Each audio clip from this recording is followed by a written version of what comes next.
یہ بھی ہمارا بڑا سوشل فنکشن ہے، بہت بڑا، اور اس میں فضول خرچیاں ہو رہی ہیں، حرام کی کمائی ہوئی کمائی جو ہے وہ پانی کی طرح بہائی جاتی ہے۔ ابھی مجھے ایک صاحب نے بتایا کہ ممبئی میں 2 شادیاں ہوئی ہیں مسلمانوں میں، ایک میں 1.5 کروڑ روپیہ خرچ ہوا، ایک میں 80 لاکھ خرچ ہوا۔ ہم نے وہاں اصلاحی تحریک شروع کی، ضیاء الحق صاحب نے بھی کوشش کی تھی، آرڈیننس پاس کیا تھا، لیکن یہ چیزیں قانون سے نہیں۔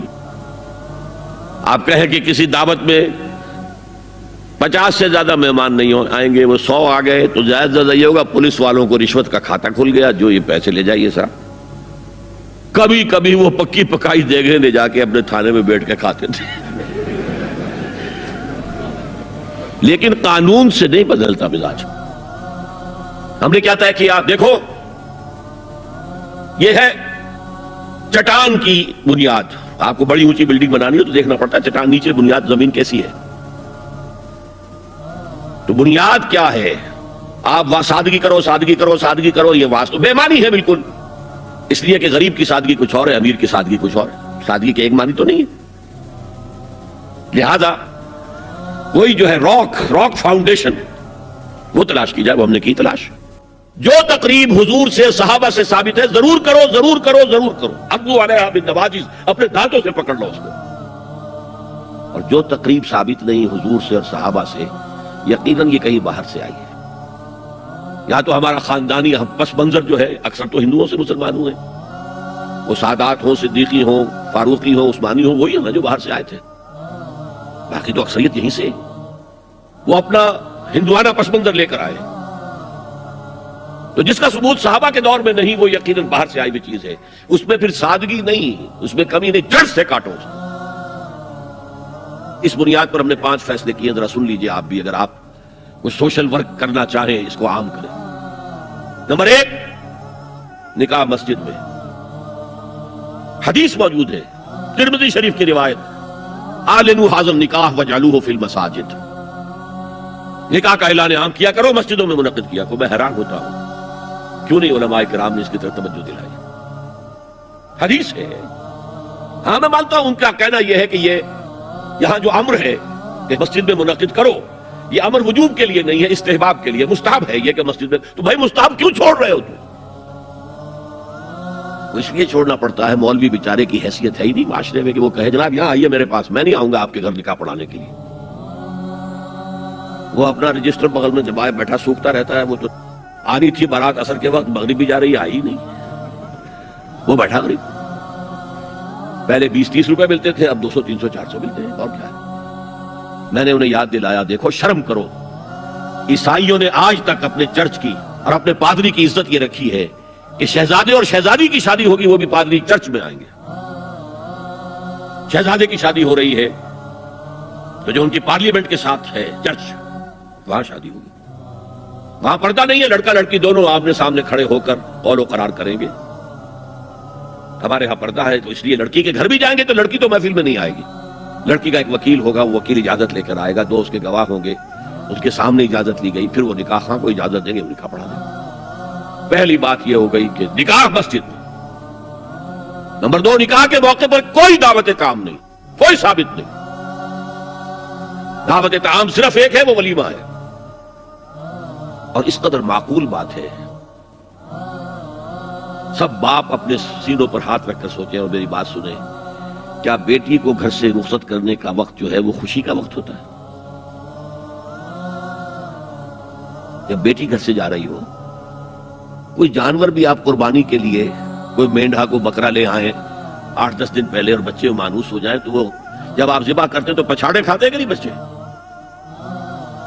اور یہ لخت جگر ہے، نور چشم ہے، 18 20 22 برس گھر میں رہی ہے، وہ جا رہی ہے، خوشی نہیں ہے ماں، صرف یہ ہوتا ہے سائی آف ریلیف کہ ایک ذمہ داری کا بوجھ تھا، اللہ نے آج پورا کرا دیا، اتروا دیا بوجھ۔ پھر بھی اندیشہ ہوتا ہے، پتہ نہیں مزاج ملے نہ ملے، نئے ماحول میں جا رہی ہے، وہاں جا کر ایڈجسٹ ہو یا نہ ہو، اندیشے پھر بھی ہوتے ہیں۔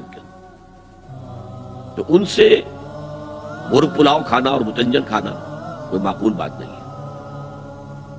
معقول بات کیا ہے؟ لڑکا، اس کا گھر آباد ہوا ہے، وہ ولیمہ کرے، اس پر باقاعدہ احادیث اولبو ولو بشاۃ، ولیمہ ضرور کرو چاہے ایک ہی بکری ہو تمہارے پاس، ذبح کرو، کاٹو، کھلاؤ گوشت اپنے دوستوں کو، احباب کو۔ یہاں تک کہا کہ بیسا طعام الولیمہ، برا کھانا ہے ولیمے کا کہ اس میں غریبوں کو نہیں بلایا جاتا۔ ظاہر بات ہے مسلی کھلانے کے لیے تو ولیمہ نہیں ہوتا، اپنے احباب کو، دوستوں کو بلایا جاتا ہے۔ پھر بھی میں تم سے کہتا ہوں کہ جسے ولیمے کے لیے بلایا جائے وہ اگر نہیں جائے گا تو اللہ اور اس کے رسول کے حکم کی نافرمانی کرے۔ تو جس رسول نے اتنی تفصیل سے حکم دیا ہو ایک دعوت کا، وہ دوسری دعوت میں بھی خیر ہوتا میں بیان کرتا۔ جب نکاح مسجد میں اور کوئی دعوت طعام نہیں تو بارات کا تصور، خلاص۔ بارات کس بلا کا نام ہے؟ قرآن میں تو کوئی ذکر ہی نہیں، عربی میں یہ لفظ ہی نہیں۔ اجتماعی طرفین مسجد میں ہوا، نکاح ہوا، لڑکی کو حضرت فاطمہ کو رضی اللہ تعالی عنہا کچھ خواتین جا کر چھوڑ آئی تھی اس حجرے میں جو ایک انصاری صحابی نے حضرت علی کو دیا تھا۔ ان کا تو کوئی گھر بھی نہیں تھا، کوئی حضرت علی آئے ہوں اور آ کر وداع کرا کے لے کے گئے ہوں۔ چوتھی چیز، جہیز کا کوئی تصور اسلام میں نہیں، خالص ہندوانہ رسم، خالص ہندوانہ رسم، خالص ہندوانہ رسم۔ ہندوؤں میں کیوں ہے؟ وہ اس لیے ہے، معقول بات ہے کہ لڑکی کا وراثت میں کوئی حصہ ہی نہیں، وہ تو جب گھر سے نکل رہی ہے وہ دے دلا کے رخصت کر دو، دان دہیج، یہ خیرات ہے، لڑکی کا حق کوئی نہیں ہے گھر پر۔ اسلام میں تو لڑکی وارث ہے، والد فوت ہوں گے وراثت تقسیم ہوگی، والدہ فوت ہوگی کوئی ان کی ہے ملکیت وہ تقسیم ہوگی۔ شادی کے موقع پر کوئی جہیز اسلام میں نہیں، قطعاً نہیں۔ غلطی سے حضرت فاطمہ کے جہیز کو جہیز کہہ دیا گیا۔ وہ جہیز کیا تھا؟ ایک پیسہ بھی حضور کے اپنی جیب سے نہیں تھا۔ اس شادی میں خاص بات کیا تھی کہ دولہا کے ولی بھی حضور ہی ہے، اور کون ہے؟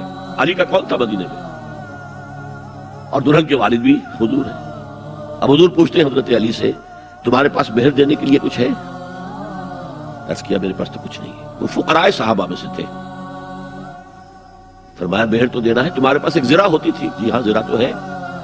انہوں نے یہ سمجھا زرہ تو جہاد کے لیے ہے، کوئی دولت تو نہیں ہے۔ فرمایا جاؤ اسے بیچو یا گروی رکھ کے قرض لے کر آؤ۔ وہ گئے، حضرت عثمان نے خرید لی اور کچھ دنوں کے بعد واپس کر دی ہدیۃً، یہ زرہ میں ہدیہ آپ کو کر رہا ہوں۔ اس وقت اگر کہتے چھوڑو علی، کہاں لو میں پیسے دے دیتا ہوں تمہیں، تو ان کی طبیعت پر بار ہوتا۔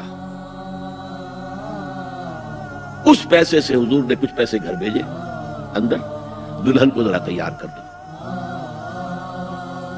اور کچھ پیسوں سے وہ ایک گدا جس میں کھجور کی کھال بھری ہوئی تھی اور 2 تکیے جس میں کھجور کی کھال بھری ہوئی تھی، ایک مشکیزہ، کنویں سے پانی تو لانا ہی ہے نا، ایک چکی، جو ہو یا گیہوں ہو پیسنا تو ہے نا، کوئی 1-2 برتن اور، اللہ اللہ خیر صلی اللہ، یہ تھا جسے جہیز کہتے ہیں، جس میں ایک پیسہ بھی حضور کا شامل نہیں ہے۔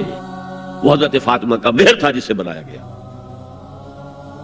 ورنہ مدینے ہی میں دوسری آپ کی صاحبزادی کا نکاح حضرت عثمان سے بھی ہوا، کہیں ذکر ہے جہیز کا؟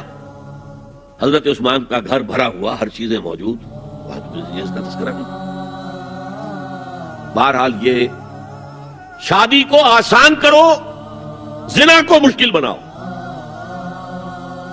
یہاں شادی کے لیے 9 من تیل ہوگا تو رادھا ناچے گی، ورنہ یہ کہ بڑی ہو رہی ہے، عمر ہو رہی ہے، سب کچھ ہو رہا ہے، لیکن کچھ تقاضے تو ہے نا، آخر کچھ تو کرنا ہوتا ہے نا، آخر کچھ نہ کچھ لوگوں کو تو کھانا کھلانا ہی ہوتا ہے نا، بارات تو آخر آئے گی ہی نا، کچھ نہ کچھ تو دینا ہی ہوگا، کچھ جوڑے کپڑے، کچھ۔ یہ اسلام کا فلسفہ جو میں نے 4-5 باتیں آپ کو بتا، فلسفہ یہ ہے کہ لڑکی کے باپ پر ایک پیسے کا بوجھ نہیں، تو نے لڑکی پال پوس کے تمہارے حوالے کر دیا، اور کیا چاہتے ہو تم؟ سارا مرد آزماں، مرد آفرین، مرد کو چیلنج دیا ہے، تم مرد ہو، مہر تم دو گے، اور سب سے بڑھ کر کیا ہو رہا ہے آج کل بھی ہوتا ہے، وہ ہمارے ایک کچھ کام ہوتے ہیں اسلامی، وہ بھی ہے، کچھ وہی ہندوانہ پس منظر۔ نکاح کی محفل میں چھوارے کون لے کے آتا ہے؟ جی لڑکے والے، اور پلاؤ کن سے کھاتے ہیں؟ بھائی جس وقت تمہیں مرغ پلاؤ کھلا رہا ہے وہ چھوارے نہیں بانٹ سکتا تھا؟ یہ ہے اسلام اور غیر اسلام کا امتزاج۔ چھوارے لڑکے والے لے کر آئیں گے اور پھر دعوت اڑائیں گے لڑکی والوں کی طرف سے۔